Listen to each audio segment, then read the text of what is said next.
Well, let's turn to birds. Birds are probably, in some respects, the ultimate engineering challenge because they fly and man couldn't, right?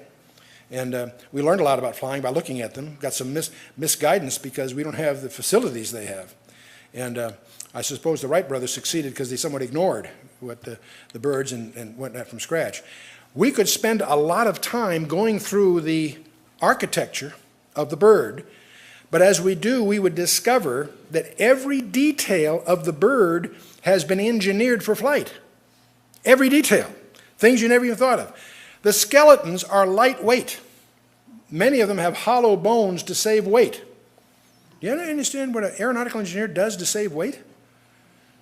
It's been done here. The fulcrum is fused, which has a couple of examples that helps absorb the shock of the wing flapping. It also helps him breathe, because he's got some breathing problems. We'll come to the breathing problems in a minute. He lays eggs because carrying the young would make him too heavy. That's the reason birds lay eggs, because it's external to their flight frame. The reproductive organs atrophy when it isn't in breeding season.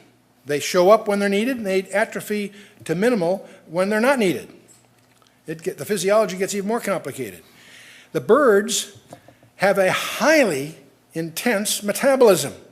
They have a high body temperature, 104 to 108 degrees Fahrenheit is typical. They have lungs that open at each end. And by the way, the feathers have a lot more to do than just flying. They're designed to keep warm, to control the body heat. The lungs are open at each end to have a flow-through. We don't have that. They breathe 450 breaths per minute compared to our nominally, say, 30. They have larger hearts if they're high-altitude birds. The hearts beat from 400 to 1,000 beats per minute compared to our 160. So it's what, 20 times or more? The feathers, we could spend an evening talking about the engineering that goes on in a feather. They're there for our aerodynamics. The bird can control each one in 3 dimensions, not just like our aircraft do with flaps and stuff. They also control the body heat, which is critical.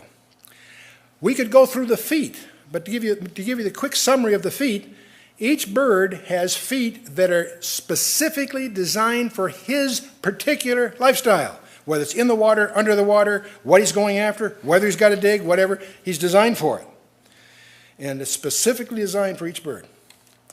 So we should take, let's talk a little bit about the beaks. We go through all kinds of beaks. Here's the parrot beak, or actually it's a kestrel, I guess. It's designed for pulling apart the prey that's too large to swallow. And its hooked appearance is typical of all birds of prey. And the next one is the flamingo.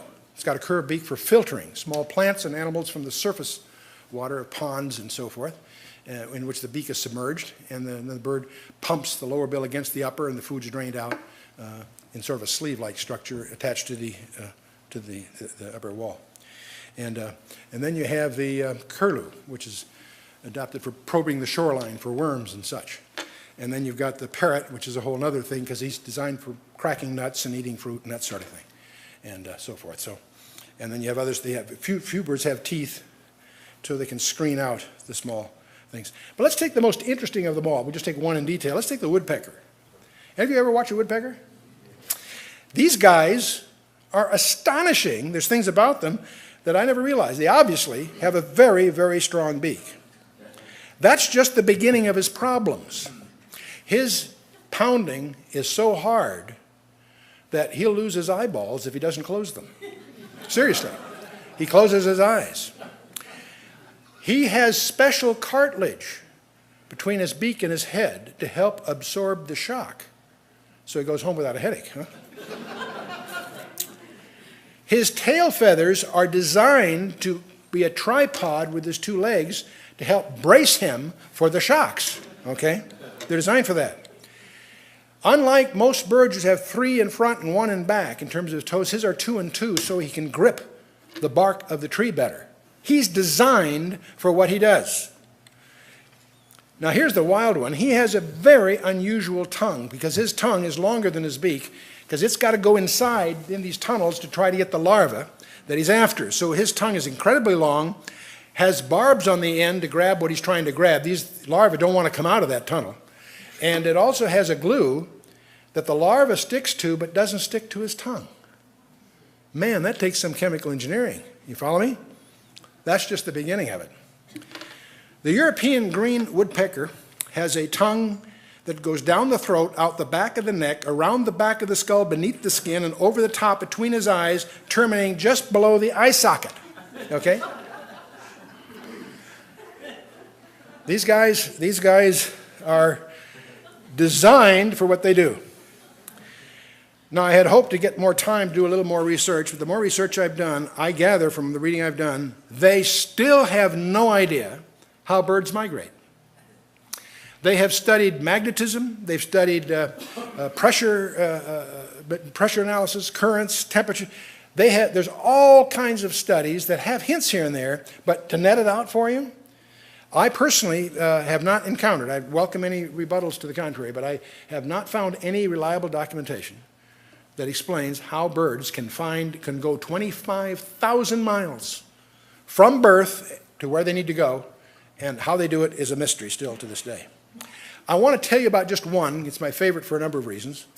That's the Siberian plover, the golden plover as he's called. Little tiny bird, little tiny guy. And he does an interesting thing. The golden plover, here's his flight plan. His flight time is along the bottom in days. The weight of the bird is on the left scale. His fuel consumption is on the right scale. And he starts in Alaska and he goes to Hawaii. Now, what makes this particular flight interesting is that there's no rest stops. There's no place to rest between Alaska and Hawaii. That's just the beginning of his problems. He weighs 130 grams, okay? He is going to need a lot of fuel to do 250,000 wing flaps to get from Alaska to Hawaii. So the way he does it, he prepares for his trip by gaining some weight. And he will put on an additional, 70 grams for fuel, okay? And you can calculate his fuel expenditure, and when you do that, you discover something very, very interesting. It takes 88 hours to get from Alaska to Hawaii, and he's got enough fuel so that he crashes into the sea in 72 hours. Except there's something else. If he didn't do anything else, he wouldn't make it. He doesn't have enough fuel to go 88 hours. He only has enough fuel to go 72 hours. But each year, he makes it to Hawaii. How does he do that? He makes it by flying in formation. By flying in formation, the ones that aren't the lead are saving fuel, and they trade off. You ever wonder what... You guys that race cars, you know what drafting is, right? That's what the birds do. I never knew why birds always fly in this V formation. They're drafting, what we would call in car racing, drafting. And they save about 20% of their fuel that way. In fact, the plover arrives in Hawaii with 6.8 grams margin for headwinds, okay? So you can tell I'm kind of a nerd. I got this stuff from Werner Gittin. I was just fascinated. I made my little charts and stuff. You get a great insight. I do a lot of my stuff late at night or real early in the morning. I come down to breakfast. Nan's made eggs, whatever. Let me show you. And I got these charts and the curves and the equations and so forth. I'm showing her. She looks at it right away and says, gee, that's interesting. That's just like us, isn't it? I says, what? We can't make it alone either. She cut through all the equations, all the stuff for the application. See, you and I can't make it alone either. That's why we have fellowship. That's why the Scripture says we should not forsake the assembling together. We have diverse gifts, and we each need. If you're not exercising your spiritual gift, you're defrauding the body. But it's so characteristic. I'm all wrapped up in the equations, the numbers. She cuts right through it. Okay. She answers the so what question, right? Right there. That's my bride. That's my bride.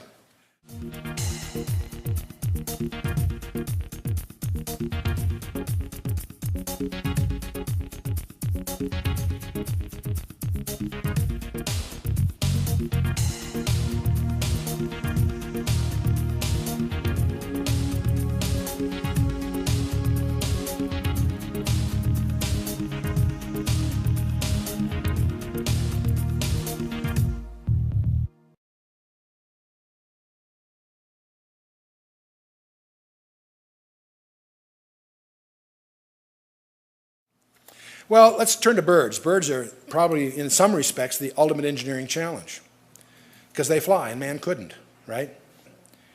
He lays eggs because carrying the young would make him too heavy. That's the reason birds lay eggs, because it's external to their flight frame. The reproductive organs atrophy when it isn't in breeding season of the bird.